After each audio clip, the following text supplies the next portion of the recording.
Several industries have been disrupted by the introduction of generative AI technologies, including the legal space. Whether it was ChatGPT generating fake cases for a legal brief or courtrooms outright banning the use of the technology, it's clear that many in the legal arena are skeptical about the technology. But will this mean that it's judgment day for generative AI? We're going to talk about that next up on Today in Tech.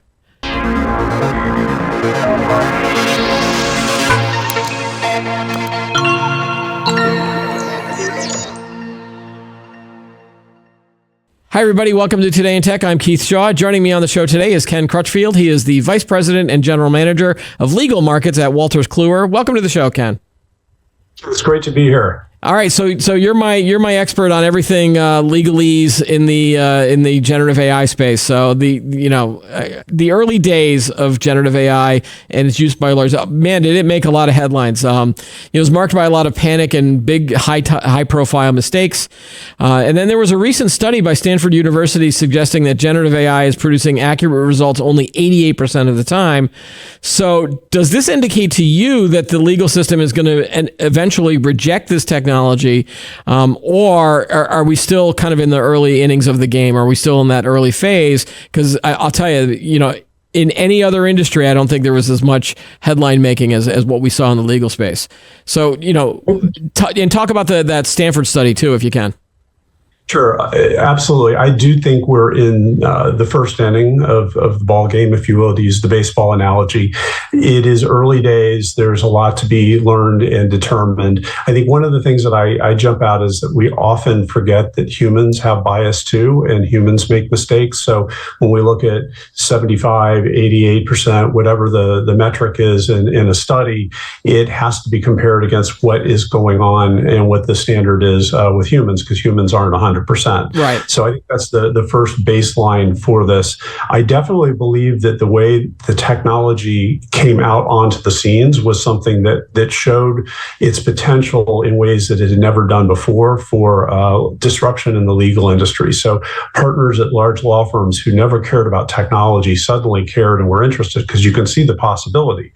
I remember typing in, looking for a clause on consequential damages, which was basically if you're trying to do a deal and it falls apart, make sure that everybody can walk away without, having to be sued or, having an issue there. And ChatGPT 3.5 would give an incredibly good answer and a great starting point for somebody. So I definitely think there's a lot of merit and a lot of promise. I think it's going to take a little bit of time. Now, the Stanford study, I think, is very interesting because it was benchmarking basically when you do research on case law, which is what you do when you're going into court to find out what's the precedent, what has argued well in front of a judge, and what is the law, if you will. That was where that came in, and it was a very binary study that was basically either it was accurate to what the law is, the current state of the law, or it's not. It did not have the shades of gray of, okay, it's not completely accurate, but it does move the researcher in the direction that they need to go and give them ideas. So I think even in the hallucination category, there was benefit and value that the research services that were being surveyed provided. Yeah, it felt like the thing that made the headlines was the hallucination part of it. It was not whether or not if there was no hallucination and ChatGPT was just giving you results from actual cases, would there have been much of an uproar that the judge, that the lawyer used this? It was the fact that he made up a case, or not he, but the GPT made up a case, right? It gets into some of the ethical issues of being able to understand the technology that an attorney or anybody is using in any industry and knowing how to use it. One of the basic tenets of being a lawyer is that you read the law and you read the court cases that you are providing advice to your client about, or that you're going to plead in court. So the fact that an attorney was able to file a brief or something with a court that had a made-up case means that they didn't read it, right, because it didn't exist. Right. And so obviously that's the biggest one that we've seen in the space. But we've also seen, I think, courtrooms in Supreme Court, I think, has banned it. And, there's other courts that have been like, you can't use ChatGPT to be a lawyer or anything like that. But so obviously these high profile cases, but when we talked, you have a lot of discussions with other people in the legal space, and you're finding that a lot of them are using generative AI to help lawyers in other ways. So I wanted to go through some of the examples that you have and that you've seen where ChatGPT can be helpful to lawyers or clerks or other people in the space. I'd first say, I think that, the headline grabbing of some of these, a lawyer used ChatGPT and this happened kind of thing are, they're good headline grabbers. They're good at creating some fear, uncertainty, and doubt. Right.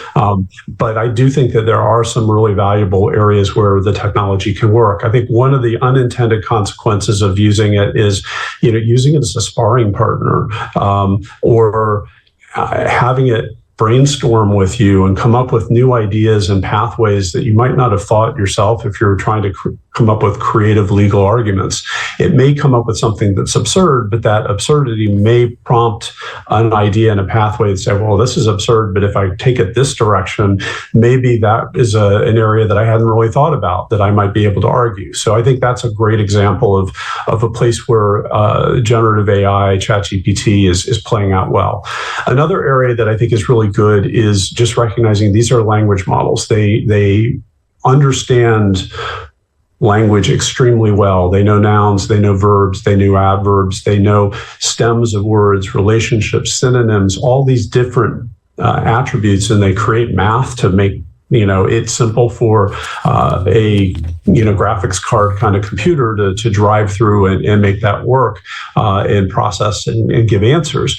What it really does well is manipulate language. So if you have big documents, 150 pages, you want to know what are the key points and takeaways, or what is this about? You can click a button in AI and it will answer and give you a summary, so you know whether or not this is something on point that you actually want to read and drill down on more or not. And that's very valuable. So I think there are places like that where looking at information, creating a checklist, a list of bullet points, manipulating, changing the language from legalese into something that is plain English that your client can understand. Those are some of the places where the technology is very powerful and useful today, with the proper understanding and training of the people that are using it. Yeah, I'm intrigued a little bit by the first one that you gave, the first example you gave, where we're talking about arguments that can be made, or legal arguments that maybe a lawyer hasn't thought of. And that seems to be the case of where ChatGPT is now spurring creativity on behalf of a lawyer. And then the human lawyer could oh, I didn't realize that. And then they'll use their human brain to then create a legal argument that works. Do you see this happening in different areas of the law where it might be more useful, criminal law versus civil law versus contracts, things like that? Would that work? I'm not sure if I want my defense attorney in a criminal case necessarily using it, unless it thinks of something that he didn't think of. I don't know. What do you think? I think first off, the law is a very broad, general, area. You have super large law firms that are dealing with the largest mergers and acquisitions and most significant issues for corporations. There are small law firms that work with personal injury or other things like divorce or elder care, things like that. So there's a large, broad base of practice areas, of sizes of firms, and a lot of work that isn't as sexy as it sounds when you're talking about litigation. It's just like working through and making sure that a corporation is complying with law, or that their a contract is correct. So I think that it's going to be different in different areas. There's a little maturity with contracts where AI was already being applied in contracts before generative AI. So generative AI isn't it's maybe a tool in the toolkit, but there are other ways to, create better clauses, find information, and to work and optimize the contracting process. Yeah. So I definitely think that the areas of litigation where you're arguing in front of, a judge or trying to come up with a legal argument is an area that is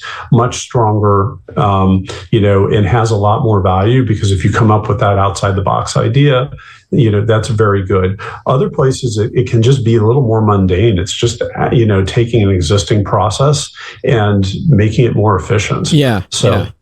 All right, and I wanted to get to the summarization thing, which was your second point that you were making about some examples of how the legal system is using it. And these types of tools are being kind of done with specific legal research and data tools.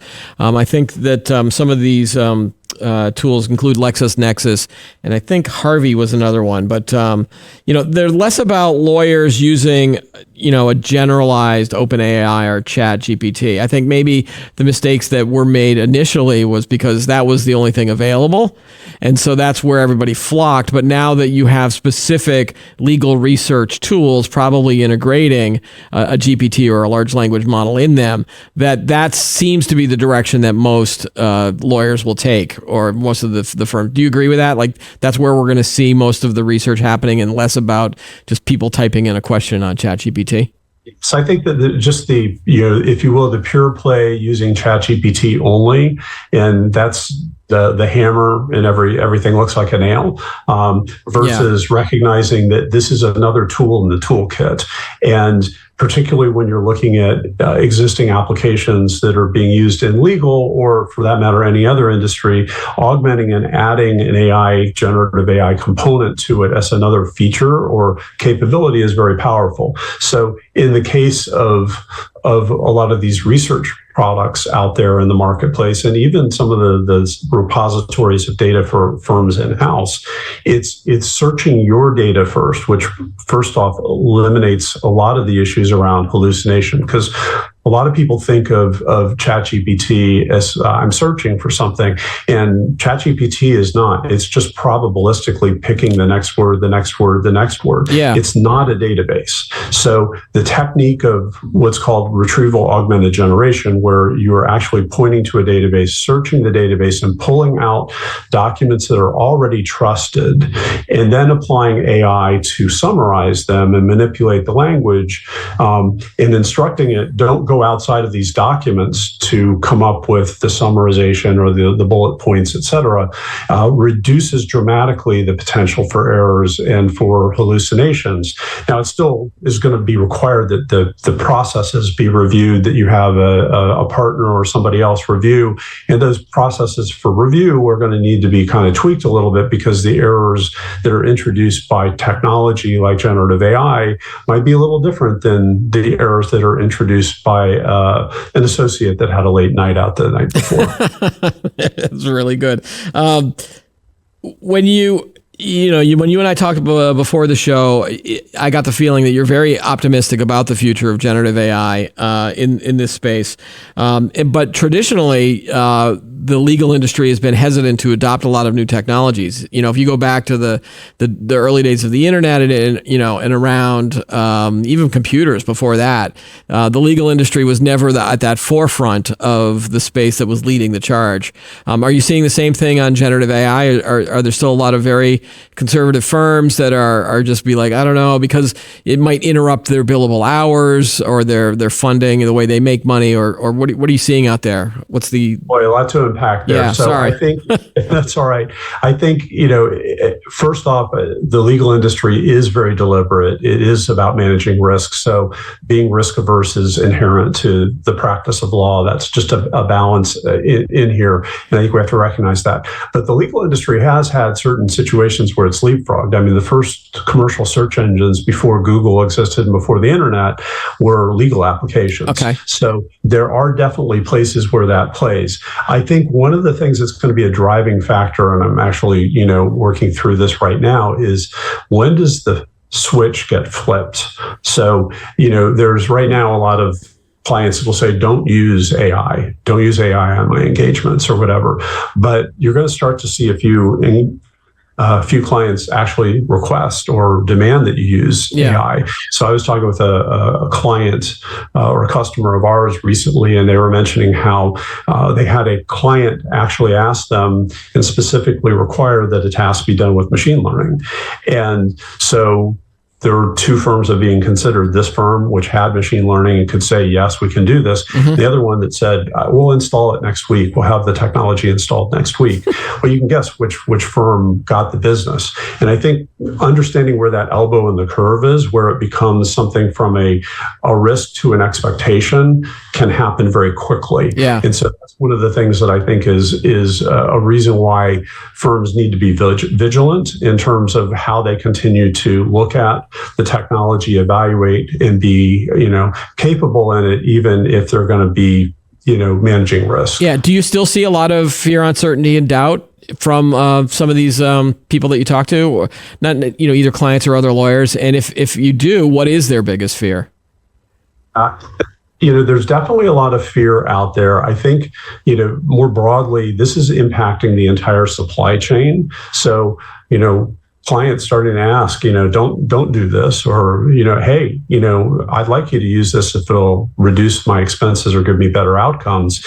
You start to get those sorts of things. And then what's the give or the get for the client? What do they get out of it? Do they get a lower fee or something like that? And that, starts to play into, well, how do the partners at the firm, make their partner profits and everything else. So it starts to shift. What's the equation of billable hours, everything else, and then what do you need to pay to suppliers that help you with the services that allow you to do these things. Right. So I think that's one of the things, just keeping up with all of the different technologies and changes, because there's a new product every day, there's a new technology, a new way to do things. And I think, just having people step back and professionals step back and realize, we are in the early days. Nobody is that far ahead or that far behind right now. When we really look at it and kind of timestamp this to November 30th of 2022, when ChatGPT 3.5 Turbo came out and caught everybody's attention. Right. Is there a general feeling that with a lot of these systems that all of the data that's out there, there might not be any additional data that you can do? Now, I know there's some discussions about retrieval augmented generation, and if you just keep the answers limited to that, then you'll get more accurate answers. But if you are looking to use the tool to help give you more accurate answers, it feels like we might not get more accurate models. I guess there's still a debate on there. Is this being discussed in the legal space too, or are they waiting to see how that all falls out if we do get new models that all of a sudden become more accurate? An economics aspect to this of, is there a Moore's law for AI? And it probably won't be a Moore's law, but there will be some places where they're going to get optimization as shortages of GPU cards and all the things that are causing NVIDIA stock to be, through the ceiling, start to play out. Will we see some natural limits in terms of where these models can go? Probably. But I think we're also going to look at and see what do small language models, do you really need to know how have a language model that knows how a Valley girl speaks in Southern California to be able to answer a specific legal question around a tax structure? So I think there's going to be some questions about what's the optimal size and focus of these models, which will create some interesting economics. And then what was the other part of your question? Just so I don't forget that. Are we going to eventually basically run out of data to train these things? But it feels like you answered that because I was going to follow up with this. Can you make a small language model more accurate as we go along? Yeah, I think those are the big questions right now. I think the jury is out on how that works, but there are a lot of solutions being developed with like agent technology, or looking at specialized models that have been fine-tuned or that are specific to a specific area.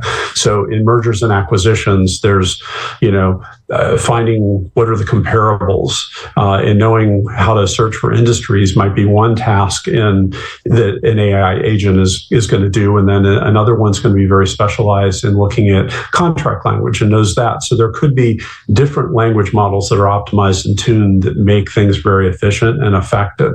The other thing that I think is really important is that we have this whole idea, content was king at one point. That was the way publishing sort of thought about things. And I think there is an aspect of content being king again here, where, the technology and the software that operates on the content is going to be different than the organizations that own content. So organizations like Wolters Kluwer and our other peers in the marketplace definitely have content, and we're going to organize that, and the data cleansing and other things that make AI work better off of it, may be a defensible moat for a lot of organizations and allow us to really thrive. The other thing that I would just observe there is that there are certain law firms that specialize in mergers and acquisitions that have a large data set of non-public acquisition documents. Now, there's a lot that are disclosed because of SEC filings with the Securities and Exchange Commission, so you can build a solution off of those ones that are publicly available. But is it a strategic advantage for certain firms that have another 2,000 agreements they can look at to be able to define how to negotiate the next deal better? Yeah. I think that there's something to that we need to be looking at and consider. It does feel like with all of the people that all of a sudden have this content that they might not have realized was valuable at some point, is now they're like, oh, well, guess what? You can't use it. And then, but you can use it if you pay us money. So it's going to be the whole licensing thing is going to get involved. And then we might see smarter GPTs after all the money's been paid. That maybe that's my view, and it's a little cynical, but hey, that's how the world works, right? I think there's truth to that. Yeah. I think you're going to see a lot of organizations license. I think contract law of identifying where, under what circumstances can my content be used that's non-competitive to my core business is something that, if that can be solved by an OpenAI or by other specific vertical applications that are non-competitive, you're going to see some really powerful information that's not necessarily publicly available on the internet surface in some of these products. Okay, there is a question I wanted, which does tackle a specific area of the law, because you've talked a lot about where the technology could work, but are there examples where Gen AI might, I don't want to say never work, but maybe shouldn't be utilized? And the two examples that I would have would be, having you actually have an AI lawyer represent you without any kind of human impact or man in the middle or whatever. But then also areas where you might have emotional nuances or empathy needed in those cases. And, I think when we talked before the show, I gave you the example of when I got a ticket for allegedly running a stop sign. And I didn't think I did, but the police officer who pulled me over did. And I went to court, and I was moving out of the area. I'd just been let go of a job. And so I basically threw myself on the mercy of the court. And the judge was like, yeah, you're okay. You're a first time offender, but he was using emotional nuances and empathy rather than just a strict, well, nope, the cop said you did it. Here's the proof. You're getting the ticket. So those areas probably should not have AI involved, right? Right. I think that, the whole idea of, the human and machine hybrid is something that doesn't get talked about. A lot of times we think lights out technology does everything. So, right. The idea of the AI lawyer that's, in the metaverse arguing your case before a virtual judge, I think there needs to be humans in the loop, if you will, to make sure that the things that humans can bring, whether that's emotional intelligence or nuances and checks and balances, I agree with you. I would not consider an AI lawyer by itself, but augmenting a lawyer might be very interesting. I think, the other part we haven't talked about is, the judges side of it. When do judges start to augment their work with AI and recognize that there are tools out there for them to help, make their decisions or understand how to ask questions more effectively? I think that's something that's probably going to be a lot further down the road. But I think that it's part of the judicial and legal ecosystem. Have you seen anybody that's I don't know if they would even admit it at this point, but have you seen anybody that's trying to use generative AI in the judge space? Like, from a judge standpoint? I want to say I saw something, and it might have even been in Brazil. So I'm just okay. My memory's not completely there, but I do recall something where a judge had actually admitted to using AI to help in making a decision. It was still their decision, but right. Thinking about how to do that. I think that there's some interesting ways. I mean, can a judge take all of the thousands of pages of testimony someday and distill it down into kind of help say these are the top three or four key legal issues, and then use that as an input in the same way to get to a better distillation of what the legal issues actually are, based upon their human mind experience and integrity as a judge. I think that's provocative, but I think it will get there. Yeah, and then I'm wondering if a judge admits to using it as part of okay, I've used ChatGPT to help me summarize both sides of the arguments, but I still make the decision. The losing side will probably immediately appeal that, and then you'll go through the appeals process about can you allow ChatGPT to use this. The other example I was thinking of, if we took all of the case law from the Supreme Court, decisions from the past 200 plus years, and fed it into an AI, would it be able to decide a current case, or do dissenting opinions plus historical facts prevent kind of this AI judge at that level, even on the local level? I guess you would argue that maybe because you've got so many different nuances and opinions within a lot of this case law, right? Yeah, I think that you could argue from it. I mean, that's really what, some of the major legal research providers do, is they have all of these documents, and they are, connected and understand which court cases overturn another one. So this is no longer a case that you should consider for this because it was overturned en masse versus, overturned on one particular legal issue. So I do think that there, from the argument side, from the ruling side, that I don't know. To rewind just a second, I think one of the things you mentioned triggered, I think transparency is very key here in everything that's done. So that's one of the things that's being looked at from an AI regulatory perspective, in the EU, which is going to drive a lot of the broader AI regulations across industries.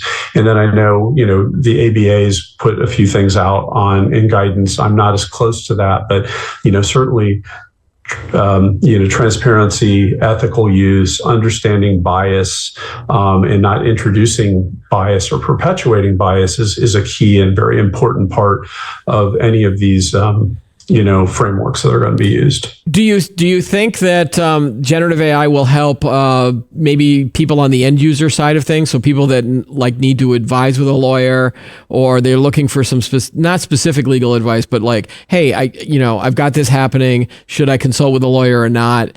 It feels like, remember the early days of the internet? Well, not even early days, but the internet, where if you've got something on your arm and you go, does this, what do? You go to Google or WebMD, and then it's usually bad news. Do you see that happen? I don't even know if you see that now in the legal space. Maybe there is. I know there's a bunch of tools where you can quote unquote ask a lawyer, but do you see those types of services popping up? And is that more useful if I get legal advice from an AI who might not? The AI might just say, "Oh, go find a real lawyer." I keep going back to AI. Generative AI is a tool. Yeah. There are rules that you can go through. So if let's say you're panicked about your finances and you go in and talk to an attorney because you don't know what to do, you got creditors coming after you or whatever, there is a client intake and a logic that an attorney uses that defines whether or not, okay, are you just panicked and you just need to pay some bills and get a loan, and stop spending so much money, or are you at a place where you really need to file Chapter 11 or Chapter 7 bankruptcy and completely liquidate? Those are things that I think are rules-based, and there are technologies that will allow for a lot of those rules and basic questions to be, asked of somebody on a system. And then maybe Gen AI has a role in that context. But I don't think that just letting, a probabilistic language model, guess a series of words and you take legal advice on it, that just doesn't make sense. Right. Well, but stranger things have happened too. mean, obviously, people have gone to WebMD for years, and then probably taken bad medical advice too. All right, Ken, there are some firms that we've seen that have written policies that reject generative AI, at least at the moment. What do you think will get, what will convince them to maybe give the technology another look if they've been scared off by some of these headlines?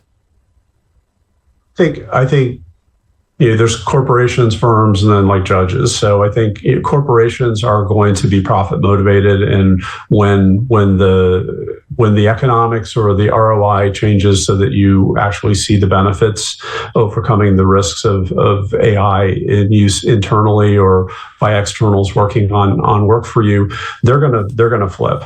I think with law firms, you're going to see that same sort of thing where you have many clients. So you're going to have some clients that are going to be technology leading, some that are going to be technology lagging and risk averse.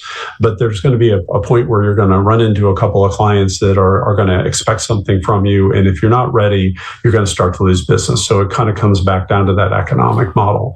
And then with judges, I think that's going to be the slowest and most deliberate place where, the system isn't necessarily broken. So it's going to have to be something where there's like a value that comes in, like the ability to rule on a case in half the time, which then allows for greater justice outcomes because the backlog of court cases or rulings can be solved, or, again, making it up on the fly here, but, understanding ways to help adjudicate and help people settle matters out of court, so that you don't have the courts clogged. Those are the sorts of things that I think will play out. And I think it will all be, risk and benefit. Do you get better outcomes? Is there an ROI? Yeah. Do you have a sense of the timeline for some of the earlier stuff? Like within the next year, we'll see, that elbow curve that you were talking about, and more will start adopting it, or is there still a wait and see attitude,